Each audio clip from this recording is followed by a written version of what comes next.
ẹ káàbọ̀ sáàrin wa, ẹ káàbọ̀ sórí ètò yín, ètò wa ìtẹ̀síwájú ilẹ̀ Oòduà.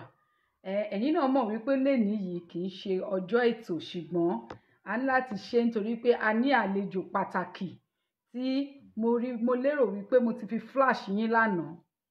Ẹ dẹ̀ ti mọ̀ pé àlejò wa ti wà níbí ní digbí. Tí ẹ bá ti ń darapọ̀ mọ́ wa, ẹ bá wa máa pín, ẹ fi ṣe watch party. Bẹ́ẹ̀ ni, ẹ bá wa máa pín, ẹ bá wa fi ṣe watch party. Ẹ bá wa invite àwọn èèyàn kan wá wò wá. Òṣàtọ́lá àti Ògún, Mr. Ògún àti Mr. Ògún in the house. Bẹ́ẹ̀ ni, ẹ bá wa pín. Ẹ ṣeun tẹ́ ń fẹ́ràn wa. Bàbá wa Ògúndénet, ẹ káàbọ̀. Bàbá wa Olúwàgbénga, ẹ fẹ́ ṣe àbí? Ẹ fẹ́ start watch party? Ẹ fi ṣe watch party. Ẹ bá wa máa pín o. A ti wà níbí ní digbí. Òṣàtọ́lá àti Mr. Ògún ni. Ẹ má yiri ẹ̀ wò. Bàbá mi Àmọ́dù Jẹ̀lílì, ẹni you can't wait láti rí fantastic show yìí. Àwa náà nítorí tí yín náà la ṣe wà. Àwa la máa wá, yín lẹ́ máa bá. Bẹ́ẹ̀ ni, bàbá mi ọmọlúàbí, ẹ káàbọ̀ sórí show yìí. Ẹ bá mi pè gbogbo èèyàn kí wọ́n wá wò wá, nítorí wípé kí ni, ó máa yí díẹ̀, ó máa gbọ́ kíkí. A ò ní bèṣù gbẹ̀gbà lórí show yìí. Ẹ̀yin náà mọ̀ wípé Òṣàtọ́lá sojú abẹ́ ń kó. Bẹ́ẹ̀ ni, Awíkonko lójú ọlọ́rọ̀. Awíkonko ju Awíkonko lọ. Ṣé ẹ mọ̀ ni bàbá mi Jimoh Akeem, Mr. Ògún the Iron Man.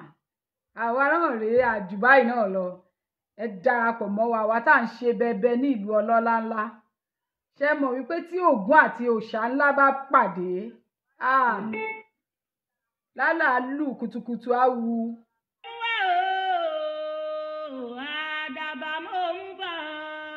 Ẹ bá wa máa pín, ẹ fi ṣe watch party. Bẹ́ẹ̀ ni. Ẹ̀dọ̀ funfun òfiṣẹ́ mi lọ. Orí adé tí wàá bí wá pẹ̀lẹ́ tí ìṣayà Ọ̀rúnmìlà ní mo pé. Àlàáfíà. Àlàáfíà fún gbogbo ọmọ Yorùbá. Bẹ́ẹ̀ ni. Àlàáfíà fọ́mọ Oòduà. Àlàáfíà fún gbogbo orílẹ̀-èdè Yorùbá pátápátá. Àlàáfíà. Oòduà àtẹ̀wọ̀nràn lójú ayé. Kó ọmọ rẹ̀, ọ̀rọ̀ ọmọ Yorùbá. Ẹ má jẹ́ ká wòra wa níranjú kó má lọ pẹ́. Ṣé kò tí ì pẹ́ báyìí? Ọ̀rọ̀ ọmọ Yorùbá. Bàbá mi Adẹ́tósìn Ọmọlára, ìyá mi Dọlápọ̀ Ọ̀rúnmọlúyì. Tá a bá pẹ́ lórí èmi, èṣìkéṣì á máa bá ní níbẹ̀. Òru ò dára lásìkò yìí, ẹ dìde. Ọmọ Yorùbá jí má sùn. Ẹ ṣeun bàbá mi Jimoh Akeem. I think I will change the style mi. Lórí ọ̀rọ̀ Odùduwà yìí náà ni o. Bàbá mi abẹ́kọ́. Lórí ọ̀rọ̀ Odùduwà yìí náà ni. Bàbá mi Amos Ṣóbọ̀wálé. Èmi náà mọ̀ wípé ẹ fẹ́ rí bàbá wa Mr. Ògún. Ògún lákàyé ọ̀sìn mọ́lẹ̀, olórí ńlẹ́fẹ̀jẹ̀wẹ̀. Òláṣọ lẹ́fì mọ̀kímọ̀ bora. Bẹ́ẹ̀ ni ìyá mi Ọlábísí, ẹ káàbọ̀. Bàbá mi Fortune Man, I love you so much. Wọ́n náà fẹ́ rí Mr. Ògún o. Mr. Ògún, ẹ máa gbáradì. Bàbá mi Prince Sammy Adéwálé, ẹ ṣeun. Ẹ ṣeun o. Bàbá mi Frank Ògúnmóyèrò àbí Ògúnmóyèrò dẹ̀ ni, ẹ káàbọ̀. Ìjàyà general. Àwọn ìjàyà fẹ́ ni kí ẹni bí. kájọ ṣe ọ̀rọ̀ Odùduwà yìí àìrìnpọ̀ ló ń jọmọ ejò níyà ẹ jẹ́ kájọ fẹ́ràn ara wa kájọ kọ́mọ lùbọ́ kájọ ṣe nǹkan kájọ rìn wọ́n rí wa káyà wọ́n já kí wọ́n sá padà ẹ jẹ́ á da gìrìgìrì bolẹ̀ bàbá mi gbọ́ Bíbélò kẹ́mọ́ níṣó bàbá mi Ìṣọ̀lá Ọlálékan ẹ máa níṣó.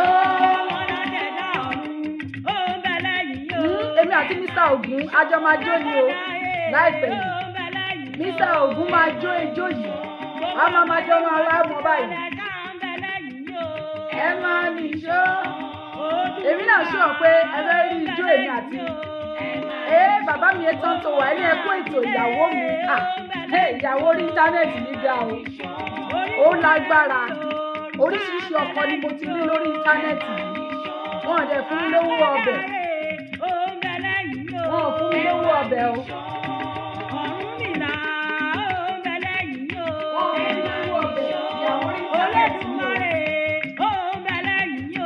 ìyàwó orí íńtánẹ́ẹ̀tì là ń rí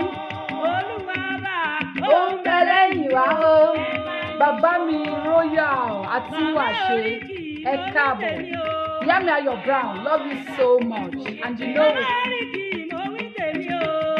it. ẹ dákun ẹ fòye gbé bàbá mi Ìjayà general ó ní òṣàtọ́ látẹ̀mí nìkan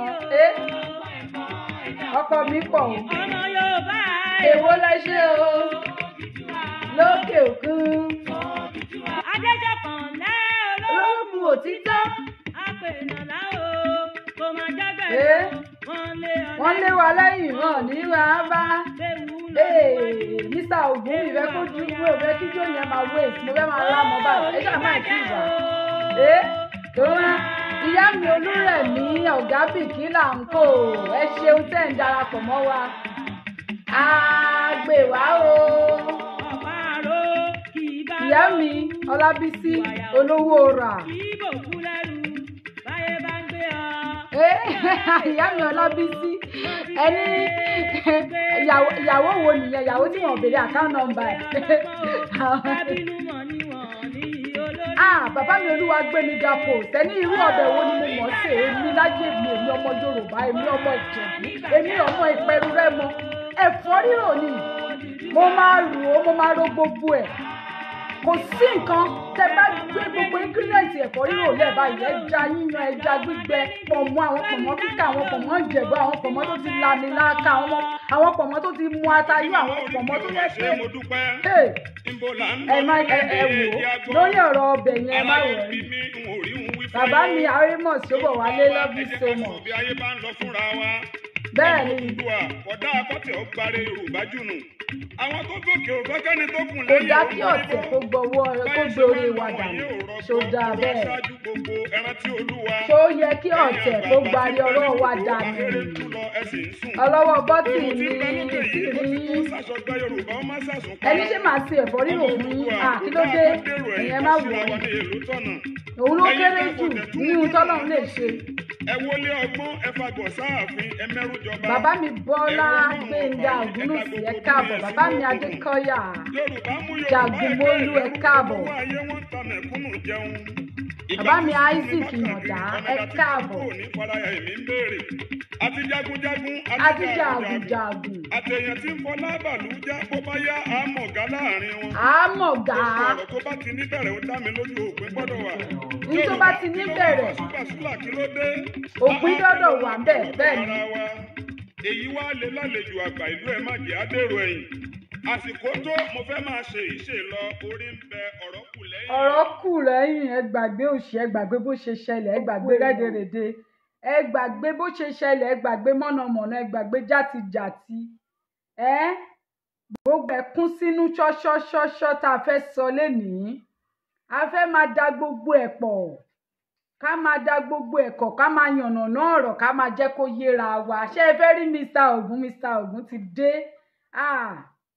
ọlọ́wọ́ bọ́tì mi ọmọge Amẹ́ríkà ó lágbára ọmọge Oòduà ọmọge Amẹ́ríkà tó máa tó di ọmọge Oòduà ọmọge ilẹ̀ Yorùbá láìpẹ́ ọjọ́ láṣẹ Èdùmàrè ó ti ṣeé ṣe bó ṣe máa jẹ́ nìyẹn Mr. Ògún ó yá o Mr. Ògún ó yá ẹ máa wọlé bọ̀ ijó wa dẹ̀kẹ̀rẹ̀ àjọjó ni ẹ má tijú. no tijú kẹ ìtẹ̀síwájú Oòduà alájọ fẹ́. ìtẹ̀síwájú ilẹ̀ Oòduà ni.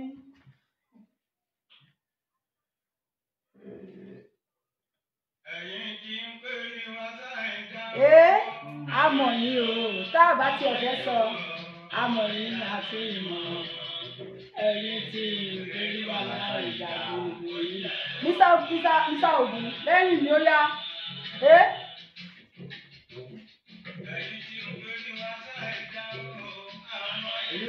A má bàa gbọ́ ni o yẹlẹ́gbẹ́ ni.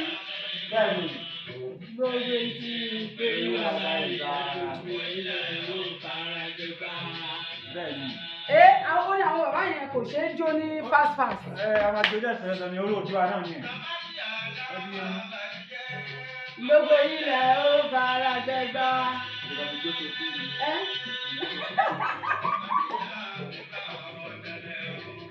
Ṣé bẹ́ẹ̀ mọ̀jú ẹ fẹ́ máa jẹ́ kí ijó yìí wèsì? Kò wèsì o, orin ìlú wa lélẹ̀ orin Oòduà wa ni.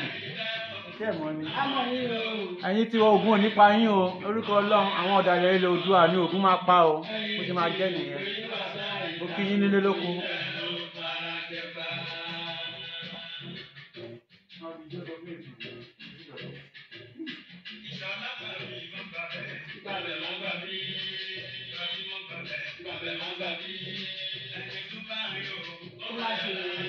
Ẹni tí ò rí jẹ kó má ti ṣèbínú. Ẹni bí ń pa kò gbúdọ̀ fi ṣèbínú Mr. Ògún kò sí ìtìjú bẹ́ẹ̀. Ìtìjú kẹ̀. Lọ́jọ́ yìí lẹ lónìí. Akẹ́jàgbà fórílẹ̀-èdè wa Oòduà nation. Mr. Ògún àti ìdùnnú sílẹ̀ sí. Mọ́lẹ̀ kíjó mọ́lẹ̀ Mo lè fi jó sọ bí gan sẹ̀. Ìgbọ́nú mi dùn ká àjàgbá ara máa ń jà very soon lórúkọ Ọlọ́run àwọn Oòduà. Máa kó inú kẹ ẹrú very soon. Ọ̀tá Oòduà Ògún lákàyé máa fẹ̀jẹ̀ wọn wẹ̀ láìpẹ́ láì gbìmọ̀.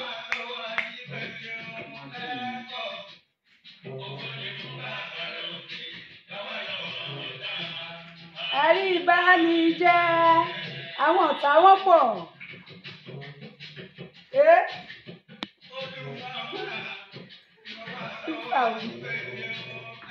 Ẹ̀yin ọkùnrin ta ló win ẹ jọ̀ọ́. Àríbánijẹ́. Mr. Ògún.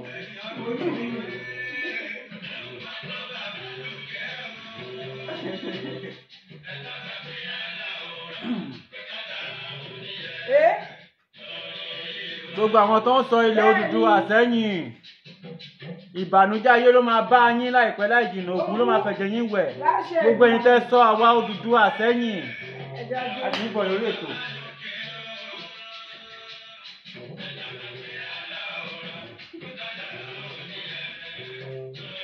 Kádàrá ò ní yẹ̀ lórí ọ̀rọ̀ Odùduwà ẹ gbàgbé.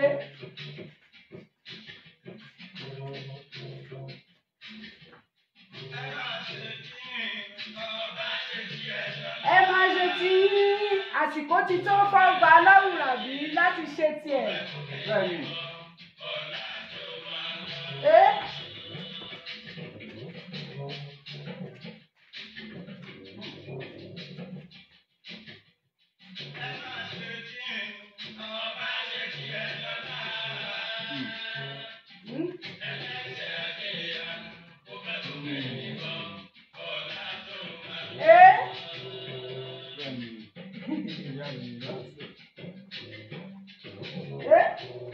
Láti ilẹ̀ o Mr. Ògún always. Orí ìlú wa ni orí Odùduwà wa ni àwọn agbọ́n máa kúnlẹ̀ jóòsìn wọ́n máa kúnlẹ̀.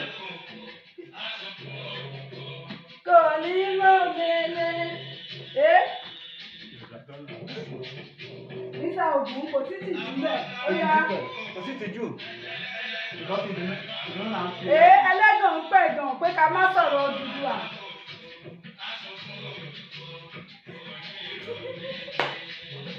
Mr. Ògún wọ́n rí yín o gbogbo nǹkan tẹ̀ ṣe yìí àwọn èèyàn máa fi yín ṣe yẹ̀yẹ́ bàjẹ́.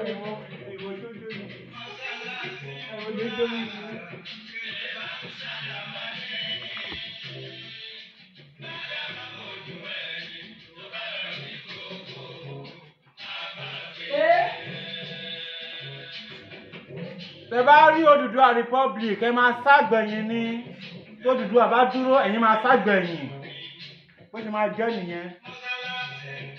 Bẹ́ẹ̀ni. Mr. Ògún ó kù ìṣẹ́jú méjì.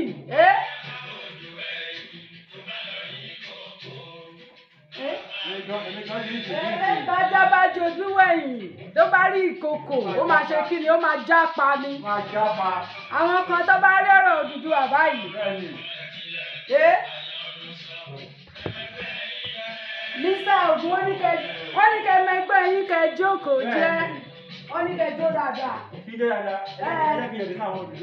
Grandpa mi ẹ̀jẹ̀ mi kẹ́ bá wà lórí iṣẹ́ ijó babalágo mo máa tó fi sí ní ìsìn. Ijó babalágo máa wà.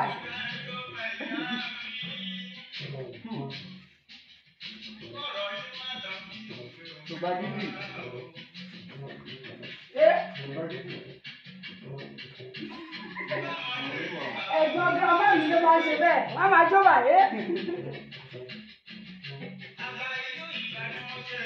Àwọn bàbá arúgbó yẹn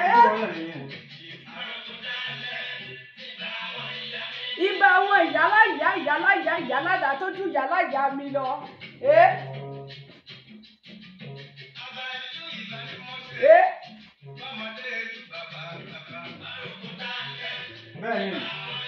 Ibà àwọn ìyá ẹ̀yin ìyá jí má jẹ nǹkan tó léegun ẹ̀yin ìyálàyà tó ju ìyálàyà lọ.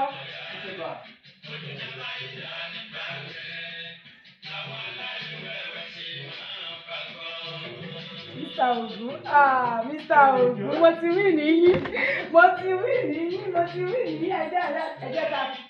ẹ jẹ́ ká pìtì Mr. Ògún mo ti bíìtì Mr. Ògún hands down Mr. Ògún ijó yẹn ní agbára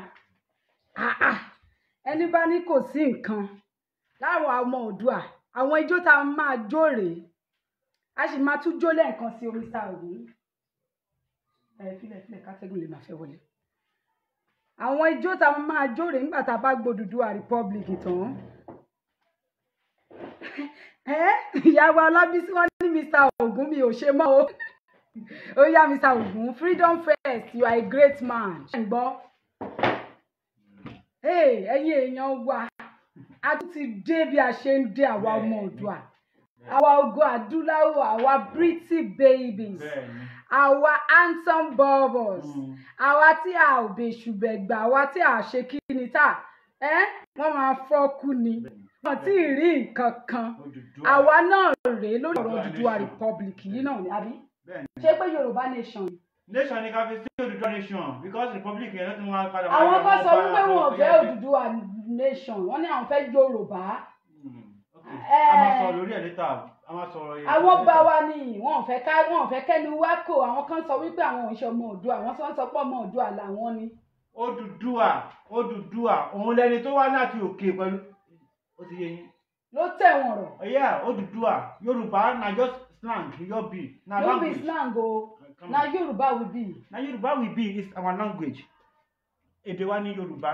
Okay bẹ́ẹ̀ni èdè Yorùbá bẹ́ẹ̀ni. Odùduwà ni mí tọkàntọkàn Odùduwà ni wá tọkàntọkàn. Ṣé pé ká má dá àwọn ọba yẹn lóhùn. Ọba kí ni àwọn ọba tó ti gba bribe lọ́wọ́ politician lọ́wọ́ máa ń dáná àwọn sì wà lọ́nà ni.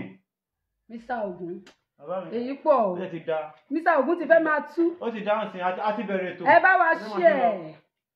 bá wa share àti bẹ̀rẹ̀ ètò Mr. Ògún ti bínú láti bẹ̀rẹ̀ ètò pé láíláí àwọn ò ní gbà. Tí ìpínlẹ̀ ò bá ti dá ilé ò lè dúró tí foundation bá ti dá ilé ò lè dúró ìpìlẹ̀ àwọn ọba tó ti àtẹ̀sí àwọn ancestors wa ayé wọn máa dá but àwọn tó wà lórí ẹ̀sìn ìtẹ́sìn most of them àwọn ló ń ṣì wá ní ọ̀nà we are Odùduwà Republic Odùduwà nation. Mr. Ògún ẹ ti bínú tán. Ìyá mi máa gbé tò lọ a máa dá sí tòyìn sí ẹ máa lọ ìyá mi bó ṣe máa jẹ́ nìyẹn. Mr. Ogun ti bínú tán. Mr. Ogun sọ wípé no going back. Mr. Ogun sọ wípé àwọn rèé àwọn awíkoko lójú ọlọ́rọ̀ bí ọlọ́rọ̀ bá gbọ́ kí lọ́lọ́rọ̀ fẹ́ ṣe òun mà ní Mr. Ogun. àwọn ọba tó ń darí wa tó ọmọ tó yàtọ̀ sí òsì tẹ́ pé nǹkan tó máa jẹ náà mọ̀ nìkan kí la fẹ́ sọ nípa wọn. àwọn ló ṣì wá lọ́nà because ìpínlẹ̀ wa gangan tẹ̀ kò da it's true ìpínlẹ̀ Odùduwà ó máa da ó máa da but àwọn tó wà lórí tẹ́ǹsìn ìpínlẹ̀ wọn ò da so ọ̀nà ló máa jẹ́ káwa gan kó ká survive wa we go survive am bó ṣe máa jẹ́ nìyẹn lórúkọ Ọlọ́run bẹ́ẹ̀ ni. àṣẹ Èdùmàrè ká wá wo agbami ètò lọ ká wo agbami ètò pẹ̀lú Yorùbá anthem pẹ̀lú anthem Odùduwà nation tiwa pẹ̀lú anthem èyí tí a fi ń ja ìjàngbara yìí bẹ́ẹ̀ ni Mr. Ogun mo mọ̀ wípé ẹ ò tí ì mọ̀ ṣùgbọ́n bó bá jẹ́ pé ẹnu náà lẹ máa jà ẹ ṣáà máa jánu.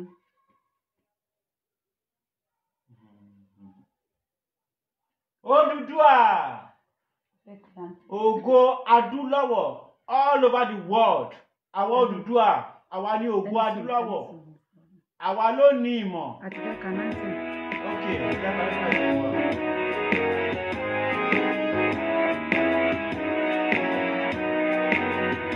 Iṣẹ́ wa fúnlẹ̀ wá fún ilẹ̀ ìbí wa kàgbéga kàgbéga kàgbéga ayé rí ìgbàgbọ́ wa ní pé bá ti bẹ̀rù làbọ̀ mọ́.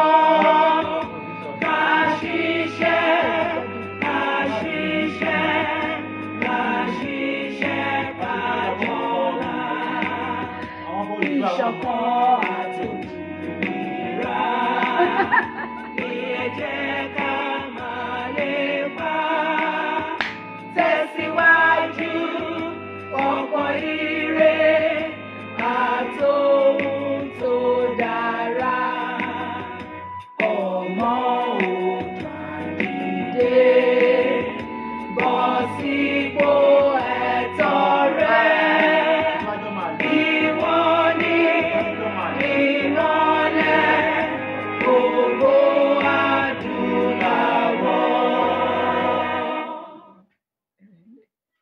ṣe rí èmi àti yín òun ni ìmọ́lẹ̀ àti ògo adúláwọ̀ ìmọ́lẹ̀ tí wọ́n rí yìí ni wọ́n ń gbé sá pamọ́ òun ni wọ́n ń gbé pamọ́ òun ló ń jẹ́ káyà wọn já òun ló ń jẹ́ kí nǹkan máa ṣe wọ́n òun ló ń jẹ́ kí ṣe ń gbọ́ ìyàwó Ọlábísí olówó rà ó ní Mr. Ogun ẹ dúró déédéé jọ Mr. Ogun wọ́n ti bínú tán bó ṣe wà yìí ṣùgbọ́n Mr. Ogun ẹfẹ̀chì ẹsẹ̀ntì màmá kan ẹ sọ pé kó Ògún má bínú. Ògún lákàyọ̀ ṣìmọ̀lẹ̀ fi mí sílẹ̀ má yẹ kí n para ń sìn mo máa para fún wọn.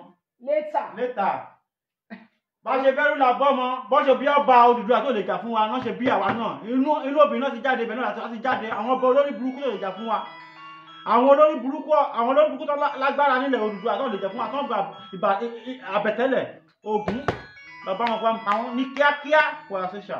Mr. Ogun epo pupa o epo pupa o epo pupa ló máa parí ọ̀rọ̀ tó wà lẹ́yìn Mr. Ogun ti bínú tán o Mr. Ogun ẹ bá wa tẹ́ epo mú o epo pupa ti dé o epo pupa ni o ẹ jẹ mí mo ti jójó bàbá aláàgó fún wọn màá tuntun jó ẹ má wọrí epo pupa o Mr. Ogun o epo pupa o ẹ bá wa gbópo pupa.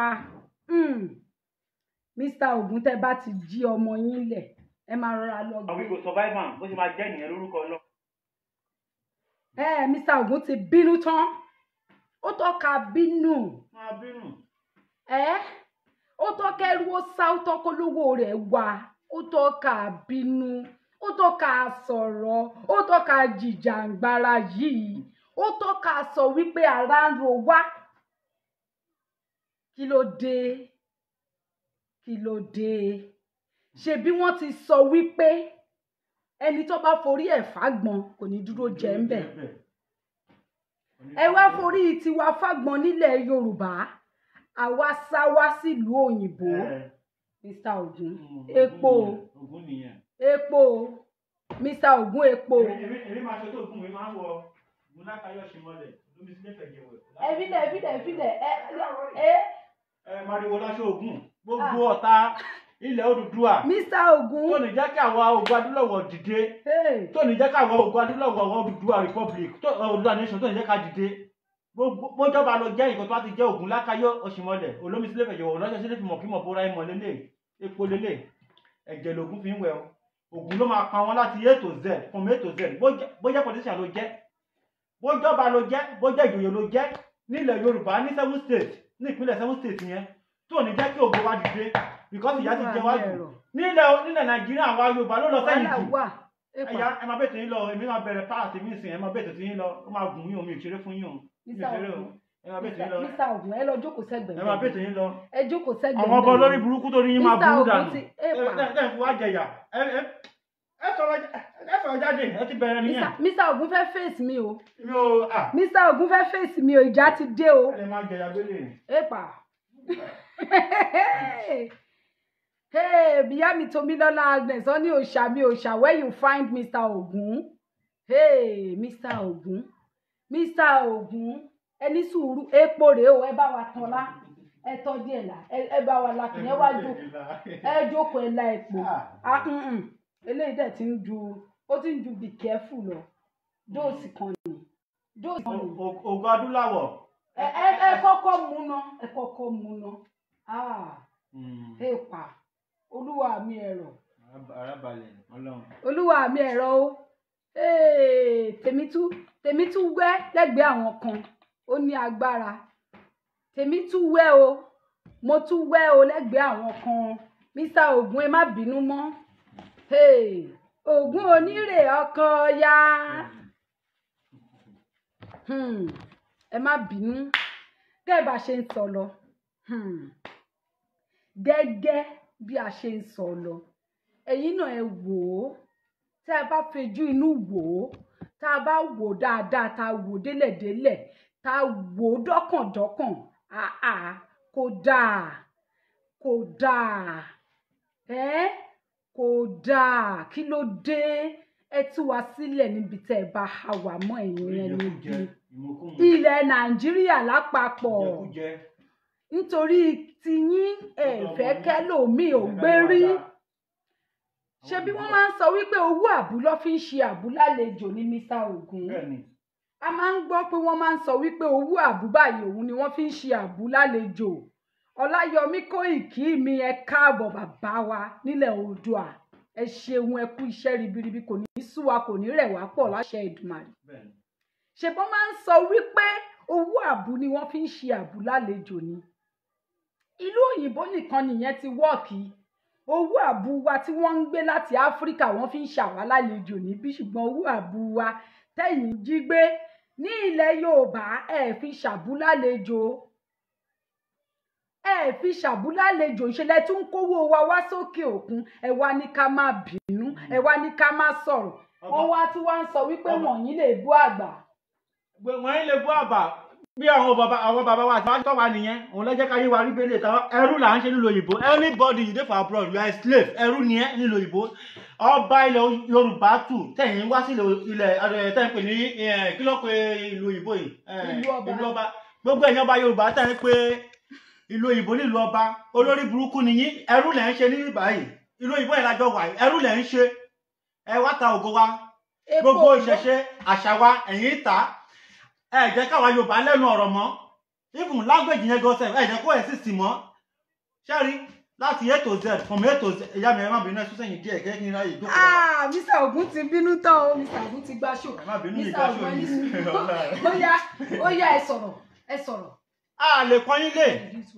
a lè pọ́n yín lé because ẹ ti fẹ́ bà ògo wa jẹ́. condominium la wà. àwa ti rí i pé ibi tá a wà ń sìn ilé gan ò ṣe ń lọ àfi tó Odùduwà nation bá ti dúró àti máa padà sílé kò sí nǹkan tó jẹ́ Nàìjíríà mọ́ but still on still based on nǹkan tẹ̀yìn ọba ẹ̀ fẹ́ jẹ àṣẹ lọ́ba ń pa bí ìyá mi ṣe tọ́ mi dàgbà nìyẹn but ẹ̀yin ọba ti ń dàgbà nílẹ̀ Odùduwà ẹ ti ṣorí Ògún ẹ̀ pa yín dànù ni ṣé ẹ̀rọ bẹ́ẹ̀ mo bẹ̀rù ọba kankan ni èmi ò bẹ̀rù ọba epo ṣàkálà bẹ́tọ̀ lẹ́nu epo òṣìṣẹ́ o ẹ̀yin bá bọ̀ ògo wa jẹ́ ẹ̀yẹ. mi ò mọ nǹkan tí mo fún Mr. Ogun jẹ lálẹ́ yìí o mi ò fún yín ní kankan jẹ bóyá kẹtù mú ipò mi half cup. Mr. Ogun reduce voice yín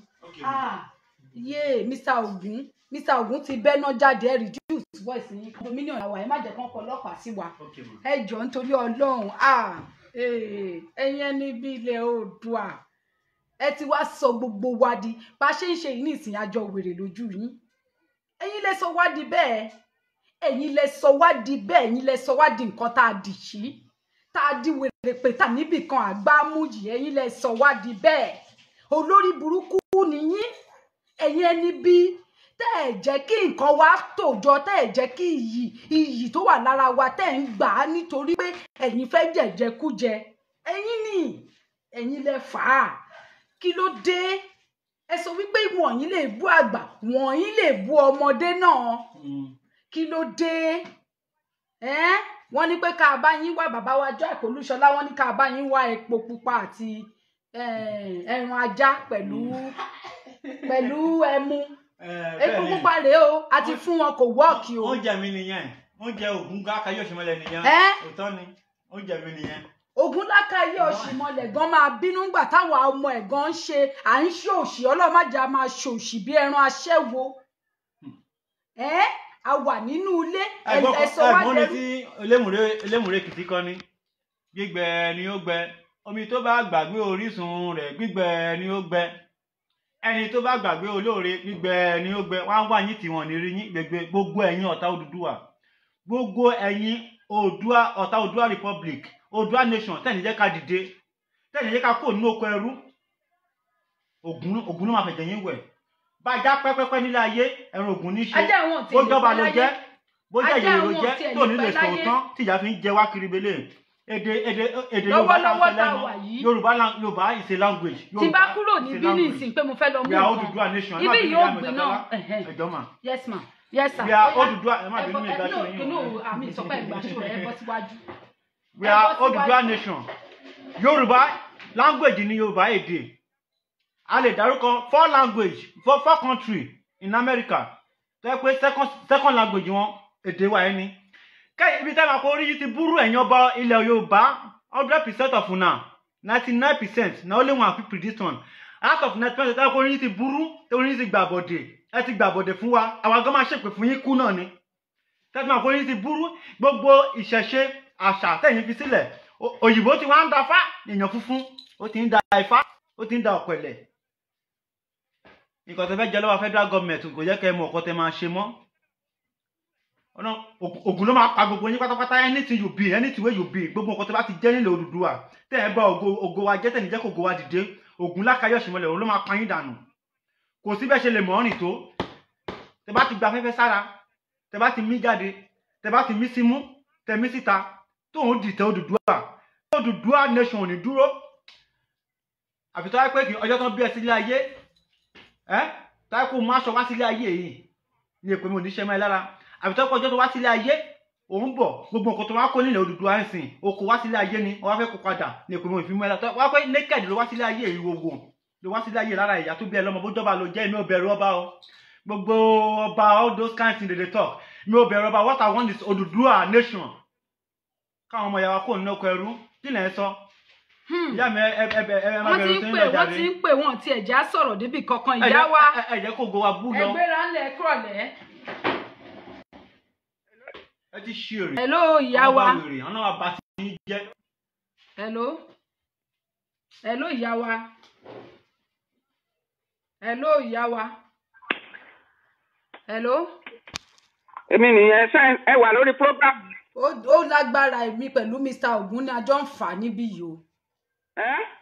bẹ́ẹ̀ ni o wà lórí program. ok máa pè orí program ló wà máa pè yín tẹ́ bá ti ṣe tán gbà yín. ok ìyàwó ẹ ṣeun o àmọ́ mo rò pé ẹ ti fẹ́ máa sáré máa bá wa dá sí ètò bá ṣe ń lọ ní pẹrẹwu wọ́n ní kẹ́ ẹ má ṣe é ẹlẹ́ẹ̀ máa ṣe é ẹ mọ̀ wípé ẹni tó ṣe é pẹ́rẹ́ ẹ ló ìyá wa ẹ bá wa dá sí o.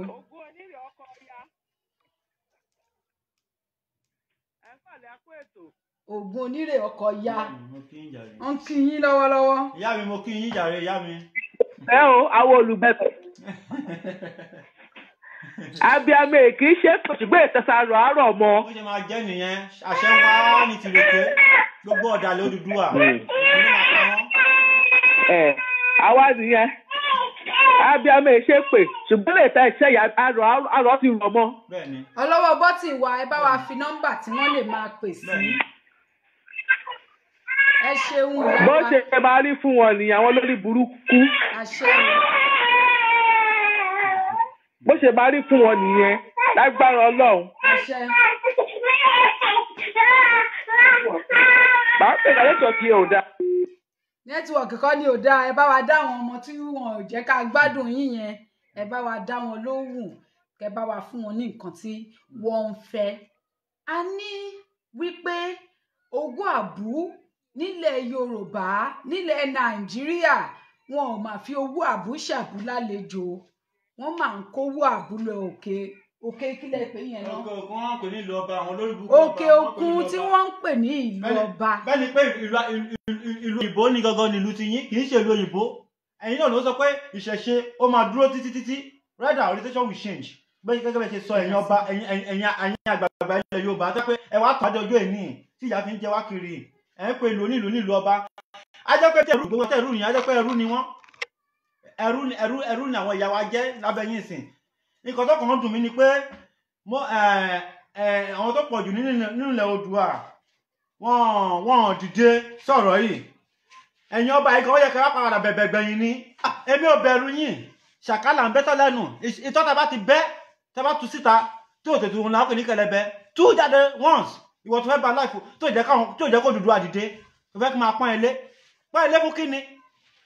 Bójọba ló jẹ́ nílẹ̀ Odùduwà tó ní jẹ́ kó ògo Odùduwà búyọ wà látàlá wọn wá ẹ̀tì ni because Ògún máa pín ẹ̀ràn ẹ̀ wẹ́lẹ́wẹ́lẹ́wẹ́lẹ́ bó ṣe máa jẹ́ nìyẹn àbí tá a pẹ́ kì í ṣe Ògún ìdílé Ògún náà bí mi sí àbí tá a pẹ́ kì í ṣe kọ́tà òbí mi bọ́ nìyẹn òun ló máa bí yín tá a bá wógun yẹn gan ibi tá a bó Ògún dẹ́yìn sí gan sẹ̀ tá a bá wá sí kò sẹ́ni tó bọ́ mọ́ gan sẹ̀ ẹ ti gbàgbé gbogbo ìṣẹ̀ṣe pápá ẹ ti bà gbogbo ẹ̀ jẹ́ kò sí kan tó jẹ́ ìṣẹ̀ṣe mọ́ orí yín máa burú Ògún ló máa pa gbogbo yín dànù. Mr. Ògún. Inú wa ọdún sí yín o ẹ̀yin ọba ilẹ̀ Odùduwà for the 7 states anything wey you be ọba abúlé ọba ìgboro ló jẹ́ inú ẹnì kankan ọdún sí yín because olórí burúkú ni yín anything you be me I no go respect me ò ní respect anybody one of una Ògún máa pa yín mò ń sọ yìí àfẹ́lẹ́ ìjọba ti dìde fún Odùduwà nation pé àwa yìí o a máa kó nínú oko ẹrú ta wà àwa ń lo ìbò 11 years ilé tí mo ti ń lò 11 years mo ti ń lò nílò ìbò yìí mi lè padà wà lẹ́tọ́ bí mi sí but Odùduwà republic Odùduwà nation bá ti dúró èmi máa lọlé but pé Nigeria wọn Nigeria I will never go and I will never pray for my life make I born for inside Nigeria kò ní jẹ́ lórúkọ Ọlọ́run kò ní jẹ́ ẹni tẹ́ fa ìfàkọ́sẹ́yìn tẹ́ fa gbogbo wàhálà yìí orí yín máa burú ni èpè la máa gbé yín ṣẹ́ èmi olóòtú fẹ́ sọ èpè mo fẹ́ máa gbé yín ṣẹ́ àbí tẹ́ bá ti dìde fún Odùduwà nation. ẹ ṣeun ẹ̀yin èèyàn wa nílé Mr. Ògún ti bínú tán báyìí gbogbo ìgbà arúmọlẹ̀ ti bínú torí wípé kí ni ó ti sú wa ojoojúmọ́ là ń sọ àti sọ ní kọ̀kọ̀ àti sọ ní bàbá àti sọ níta gbangba pé ó ti sú wa ṣùgbọ́n kò yé wọn pé ó ti sú wa kí ló fà á tá a fi ń sọ̀rọ̀ báyìí ó ti sú wa ó ti rẹ̀ wá zin we've had it up to here ó ti ń gbé wa dé ibi àdẹ̀gbùdọ̀ sọ jáde ẹ̀ ǹlẹ́ ẹ̀yin adarí nílẹ̀ Yorùbá gbogbo ẹ̀yin adarí pátápátá láì dá kan sí kí ló dé kí ló fà á má foko mi gbẹ́nà ọjọ́ kan là á kọ́ ọ.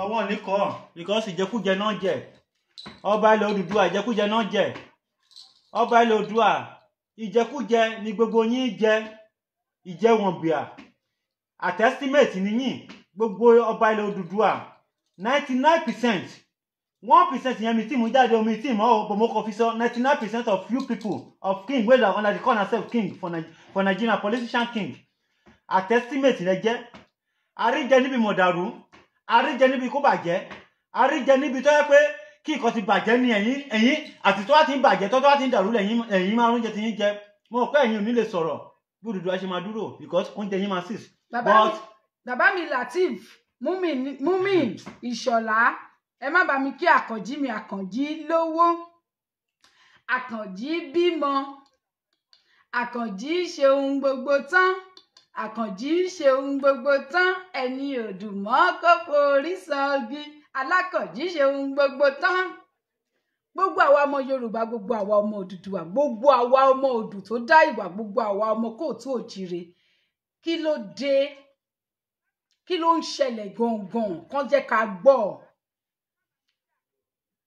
kí ló dé kí ló dé kí ló dé kí ló dé kí ló ń ṣẹlẹ̀ kí ló fà á tá ò lè fi sọ̀rọ̀ tá ò lè fi gbé kíkí kí ló dé tó jẹ́ pé ọ̀rọ̀ inú wa ẹ fẹ́ kó parẹ́ ara inú wa báyìí ẹ fẹ́ kó parẹ́ mọ́ wa nínú. gbàgbà kì í ṣe kí ọ̀gẹ̀dẹ̀ ló ń jẹra.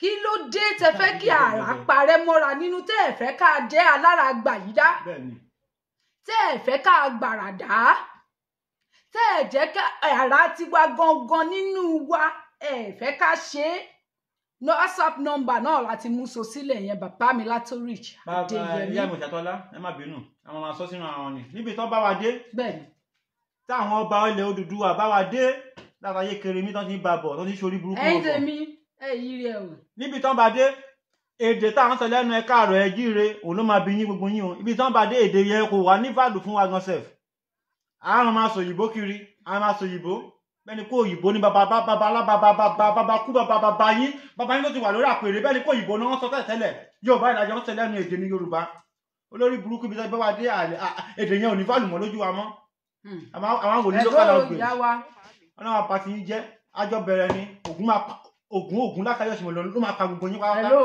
Ọ̀tá Odùduwà. ó dà pé ó ti disconnect lórí yìí ẹ má bínú ọjà wa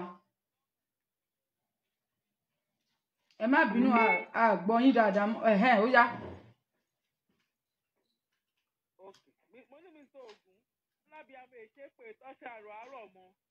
ìyá wa yìí wọ́n gbádùn èpè yẹn wọ́n tún pè lẹ́tì ẹ̀dí same thing ló tún sọ.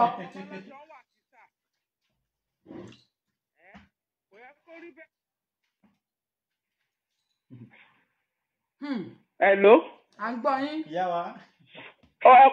ẹ wo orú àárọ̀ yìí sí mo owó kan lórí Facebook láàárọ̀ yìí sí níbì kan ní Ondo tán ní wọ́n rú àrà màálù ló ń jẹ nǹkan ọ̀gbìn wọn ń bẹ̀ wọ́n wá rán àrà síbẹ̀ àrà yẹn pa màálù tó 16 tí ìbá ṣe mistake gbàtọ́ máa ṣírò ìta màálù kọ̀ọ̀kan jẹ́ nìkan nínú ẹ̀ lára àwọn màálù yẹn orí 400,000 wà nínú ẹ̀ èyí tó kéré jù náà 50,000 ọlọ́run tó dá màálù yẹn níṣẹ́ tí ẹ̀dì kò gbọ́rọ̀ mọ́ lábàṣì nírú kan bẹ́ẹ̀ nílẹ̀ Yorùbá nílẹ̀ Oòduà òun lè irú tó sọ káwọn aráàbí yẹn wà yẹn ó yẹ kó kọ́kọ́ rọ sí wọn náà ni tó bá kọ́kọ́ rọ àrá yẹn sí wọn tó pa bí 90% wọn àwọn tó kù máa sá láìsí pàṣẹ ìjọba rárá wọn máa fẹ́ra wọn sákò nílẹ̀ fún wa ni pé àwọn Oòduà yìí wọ́n ṣe rárá o irú kan tó yẹ wọ́n ní àtàwọn ọlọ́pàá àtàwọn tó láwọn olóṣèlú yẹn àlẹ́ karọ́ sí wọn kó máa pa wọ́n mọ́lé bẹ́ẹ̀ ni ẹni táwọn ìdààmú yẹn máa ń fi lọ́wọ́ lọ́wọ́ àtà lọ́wọ́ ni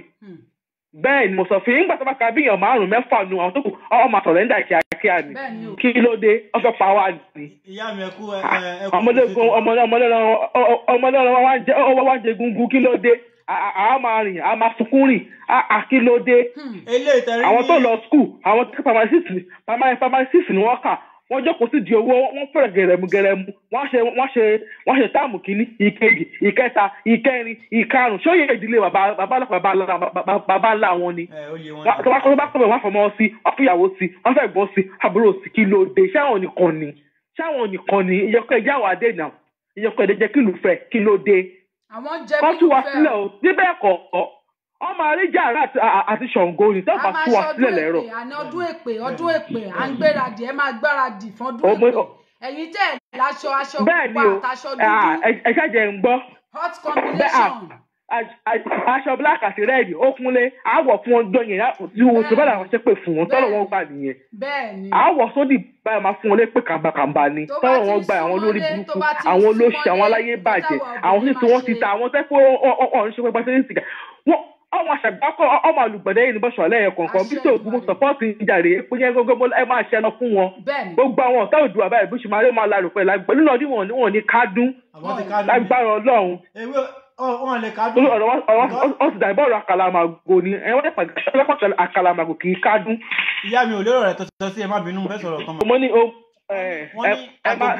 ẹ máa bẹ́tò yín lọ. wọ́n ní agogo máa dún kógókógó eléyìí tó ṣẹlẹ̀ ní Ondo State yẹn ó kéré àìmọye eléyìí tó yẹ kó máa dún nílò Odùduwà lọ́bẹ̀ yẹn tó yẹ pé àwọn olórí burúkú kan ló jẹ́ kó máa dún àwọn olòṣì ọ̀bàyéjẹ́ àríjẹ níbi mọ̀dàrú àtọba àti ìjòyè tó yẹ kó àwọn ló jẹ́ kó máa dún nílẹ̀ Odùduwà eléyìí tó ṣẹlẹ̀ ní ìjàre ó kéré Odùduwà ni wà àwa ní gbogbo ẹ̀ lọ́wọ́ ní àṣà níṣe alóògùn á ní gbogbo ẹ̀ ta ló jàbò kí níwájú Odùduwà ta ló jàbò kí ní ta ló jáwúsá níwájú ọmọ Yorùbá we dey proud of our Odùduwà a máa proud kó Odùduwà ni mo ti wá ṣùgbọ́n àwọn olórí burúkú àtẹ́símẹ́ẹ̀tì àríjẹ níbi mọ̀dàrú àríjẹ níbi kó bàjẹ́ wọn ò ní jẹ́ kí agogo yẹn dún but mo ti fi wọ́n lé Ògún Lákáyọ̀sí mọ́lẹ̀ lọ́wọ́ kò sí bí ajá ṣe lè pẹ́ tó nílé ayé ẹnu Ògún ló máa ń ṣe láìpẹ́ láì jìnà ìfọ̀nàfọ̀ṣù náà máa kò wá ní ìpè ìbànújẹ́ lórí ọ̀rọ̀ yín bó ṣe máa jẹ́ nìyẹn pé ọba abẹ́lé èkú ìjòyè abẹ́lé èkú láìpẹ́ láì jìnà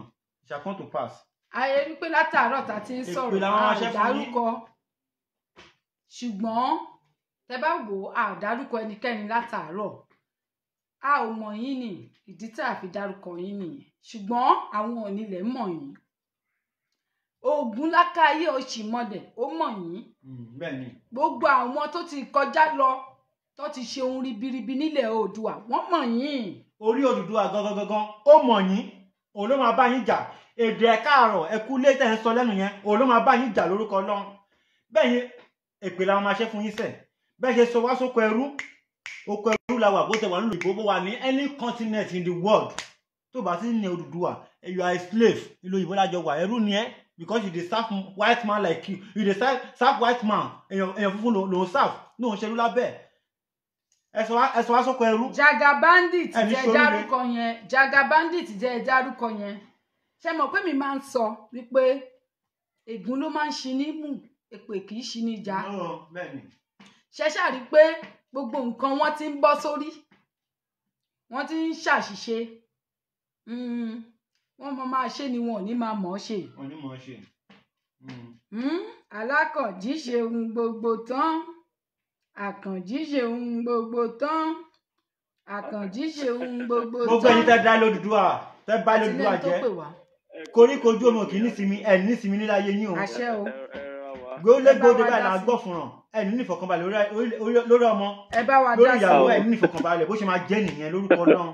ṣẹ́rí mà ṣẹ́rí ẹ̀mọ̀ kí tí wọ́n bá fẹ́ gbin iṣu a kì í gbin iṣu sókè ilẹ̀ o a máa ń wa ilẹ̀ ká tó gbin iṣu ni bẹ́ẹ̀ ni pákí pẹ̀lú gbogbo tó ń jẹ́ túbà tó ata a máa ń walẹ̀ ká tó gbìn wọn ni gbogbo àwọn tó ń fìyà jẹ wá pátápátá ní agbára Ọlọ́run kọ́sẹ̀ tó jalè wọ́n máa kọlẹ̀ bù wọn lágbára Ọlọ́run. bẹ́ẹ̀ni ó ti máa jẹ́ nìyẹn.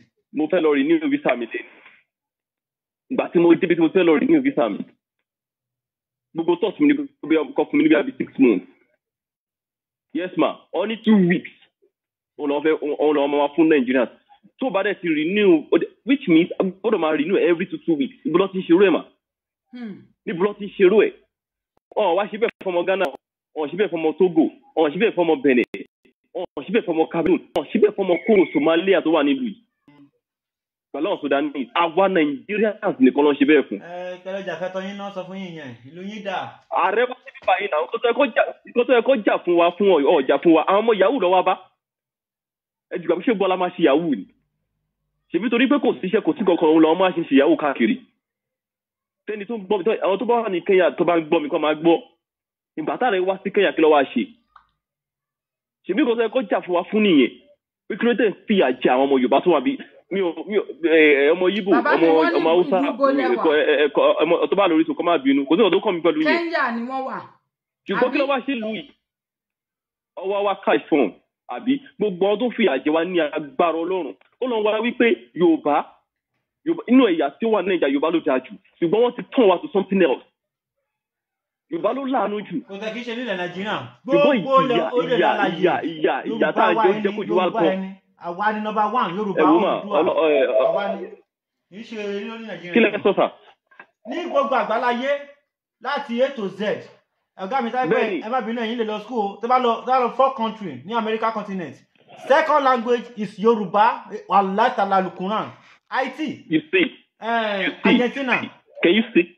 Can you see? Yoruba ẹ̀ka rẹ̀ jíire ní second language wọn tán recognize. But àwọn olórí burúkú tá a gbọ́kànlé àwọn olòṣì tó ti gbàgbé orísun wọn torí ti owó pípà tó yìnbó ṣe. Ẹni rí jẹni mímọ̀ kọ́lọ̀ ń gbà lórí fún wa.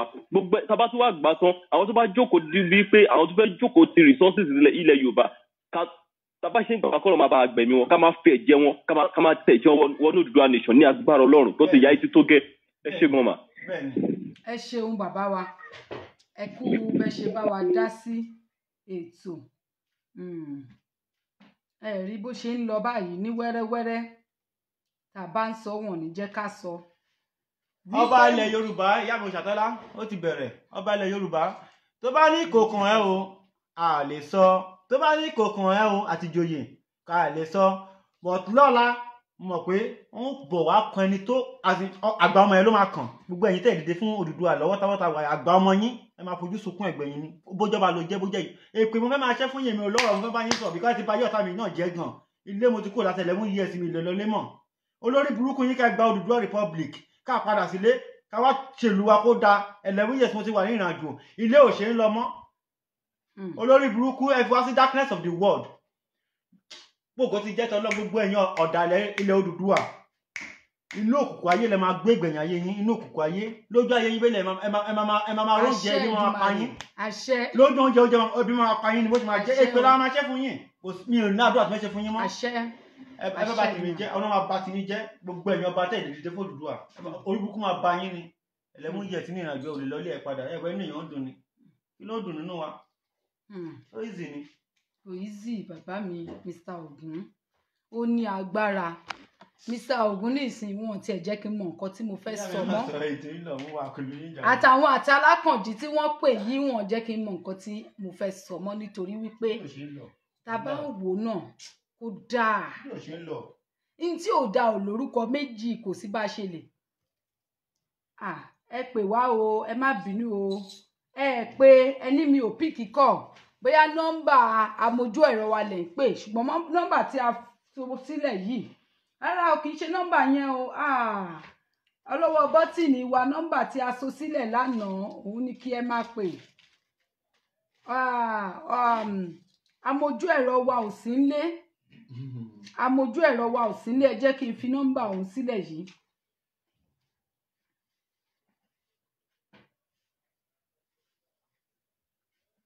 wọ́n máa sọ Igbo máa sọ pé Yorùbá rádaràda Yorùbá wí ṣe tó jẹ́ pé they tell us that ṣe Yorùbá tẹ́nu wọn ò kò Yorùbá tẹ́lẹ̀ pé tí wọ́n ti plan lé ní ọ̀tọ̀ nìkan tó máa fi sọ lọ́la Yorùbá tó máa tó àṣírí ara wọn wọ́n ní Yorùbá náà yín get respect pass. amójú ẹ̀rọ wa nọ́mbà tí wọ́n lè pè sí nìyẹn bá wa mú so sílẹ̀. still on still. nọ́mbà tẹ́ fi sílẹ̀ yẹn kì í ṣe nọ́mbà tí a lè gbà láyè pé nísìnyí torí pé kò sẹ́ni tó máa gbé bàbá wa abẹ́kàn máa bẹ́kàn.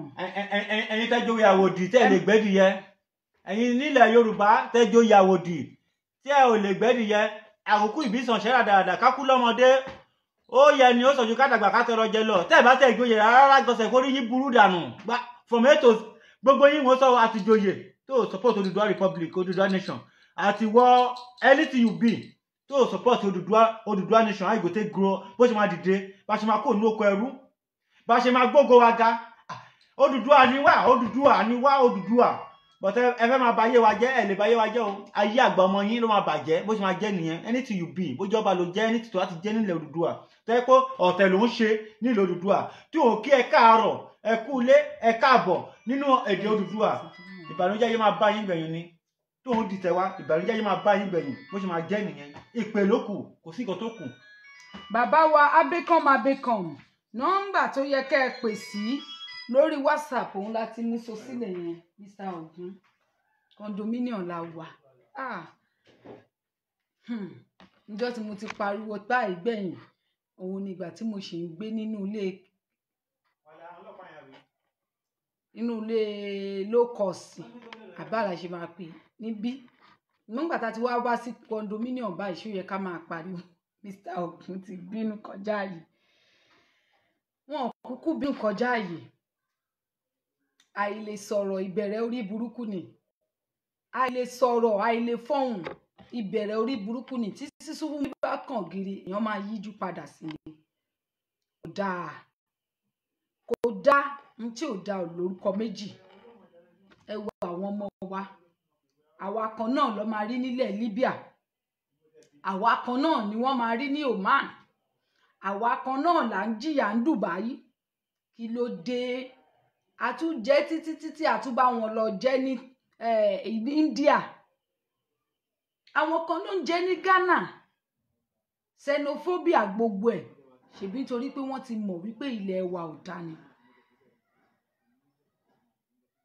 wọ́n ti mọ̀ wípé ilẹ̀ wa ò dá wọ́n ti mọ̀ wípé ilé ò ṣe ń lọ fún wa ìdí nìyẹn tí wọ́n fi ń ṣe gbogbo nǹkan tí wọ́n ń ṣe yìí wípé kò síbi tí a lè sá lọ sẹ́ àwọn ti mọ̀ wọ́n rí wa tán wọ́n rí wájú wa wọ́n rí ẹ̀yìn wa ìdí nìyẹn tí wọ́n fi ń ṣe tó ń fọ àparí iṣu hàn àlejò wa bó tilẹ̀ jẹ́ wípé òwe ariwo ilé tó lọ ló ń pa fún wa ilé náà dà ibo nílé olè níbo la fẹ́ padà sí ibo la fẹ́ padà sí ibo là ń lọ bá a dẹ̀ ń sọ ẹ̀ní jẹ́ á sọ à ń sọ wípé àwọn ọba wa yìí gbogbo wọn ọ̀pọ̀lọpọ̀ nínú wọn kì í ṣe gbogbo wọn o wọ́n ti da ojú ìṣẹ̀ṣe bolẹ̀ nǹkan táwa fi ń jẹ́ Yorùbá nǹkan táwa fi ń jẹ́ ilẹ̀ Oòduà ilẹ̀ kóòtù òjíire wọ́n ti gbé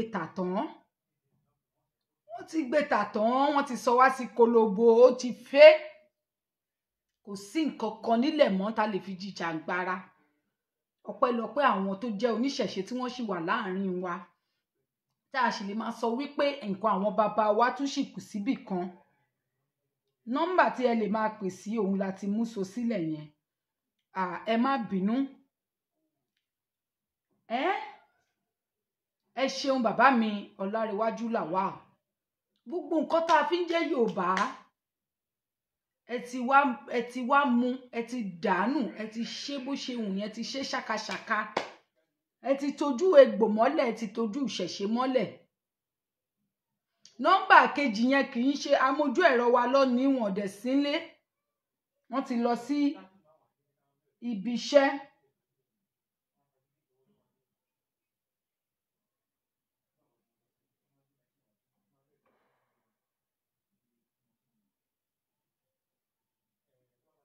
ẹni tó bá ṣáà ti fi nǹkan tí kò ṣe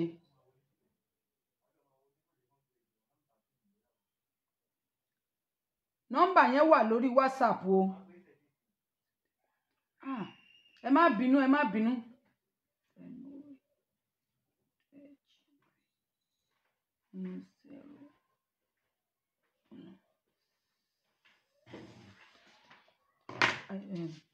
ẹ jọ ẹ reduce voice nìyẹn.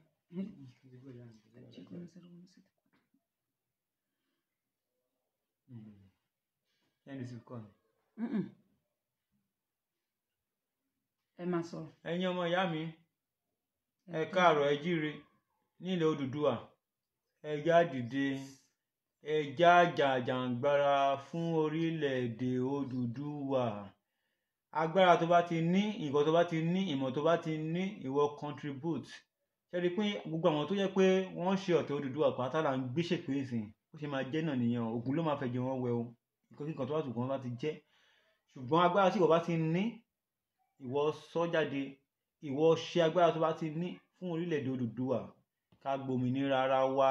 Ẹ má bínú mo ṣe mistake nọ́mbà yẹn ni. ẹrú là ń ṣe ní ilẹ̀ Nàìjíríà ẹ̀yin Yorùbá àwa ló lọ sẹ́yìn jù lórílẹ̀-èdè Nàìjíríà tẹ́ ẹ bá ti mọ̀ àwa ló lọ sẹ́yìn jù níbi tá a lọ sẹ́yìn dé ni pé o lè wá ẹ̀pù dé ọ̀dọ̀ ọmọ Yorùbá ẹgbẹ́ ẹ tó ń sọ Yorùbá lẹ́nu Yorùbá is a language we are Odùduwà o lè bá ẹ̀pù dé ọ̀dọ̀ ẹni tó ń sọ Yorùbá ẹgbẹ́ ẹ kó ẹ̀pù ẹ irọ́ ni òyìnbó ló máa fi dá ẹ lóhùn níbi táwọn ọba bá yé wa dé tó bá yé ọ̀tá wa jẹ́ dé níbi táwọn olórí burúkú ọmọlúwàbí ara wa wọ́n ti gbà dànù kì í ṣe àwọn ọba nìkan gbogbo àwọn tó wà lórí ipò tí wọ́n ṣèmẹ́lẹ́ nídìí ipò wọn. nídìí ipò wọn gbogbo wọn ní pátápátá.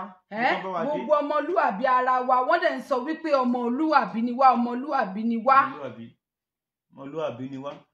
táwùsà ẹ̀yin náà máa wò tí wọ́n bá fẹ́ pa wọ́n pa ilé wọn pé ilé Odùduwà náà ti pa ilẹ̀ Yorùbá náà ti pa wọ́n ṣú ọlọ́pàá ṣùtẹ̀ ilé sàṣepẹ́ ilé ó ṣe nǹkan burúkú yìí ilẹ̀ Odùduwà náà ti pa nǹkan tó wá dùn mí jù ni pé àwa Yorùbá ara wa náà là ń para wa àwa ẹ̀ka rẹ̀ jíire náà là ń para wa àwa náà ló ń para wa Haúsá ò lè gbé bọ kó pa Haúsá ẹgbẹ́ ẹ̀ gbàgbé pé Boko Haram bọ́ǹbù àwọn olùmọ̀ọ́kọ̀ tó ń jà sí yẹn kan but o lè bá Haúsá ní junction kó já mọ́ Haúsá nǹkan kíkó bá wù tó gbé sọ́wọ́ ó máa jẹ́ kó kọjá ṣùgbọ́n ẹ̀yin olórúkú àgbààgbà òṣì tẹ́pẹ́ yín ní àgbààgbà ilẹ̀ Yorùbá tẹ́pẹ́ yín tí Ògúnlákà máa fẹ̀jẹ̀ yín wẹ̀ dànù tẹ́pẹ́ yín lágbààgbà ilẹ̀ Odùduwà tàbá bá yín ta ní ìdìràn lọ́wọ́ dọ̀dọ̀ yín ẹ máa sọ òyìnbó lẹ́nu bẹ́ni pé bàbá láì bàbá yín bẹ́ni pé òyìnbó náà sọ ẹ gbàgbé ìṣẹ̀ṣe yẹn ló máa dojú ìjà kan bó ṣe máa jẹ́ nìyẹn ìṣẹ̀ṣe yẹn ló máa dojú ìjà kan. hello bàbá wa ẹ bá wa dá sí o ẹ ṣeun o. bàbá mi. ṣé ìgbàgbọ́ náà. lókè ní sàrọ̀. báwa máa fún yín jẹun. àṣẹ o. ẹ ló wà ẹ mọ kọ́tọ́ mi sí lórí ọ̀rọ̀ ìtàn ẹ̀yà ṣẹ́ ń gbọ́ mi ṣá. bẹ́ẹ̀ ni. ẹ ló wà. à ń gbọ́.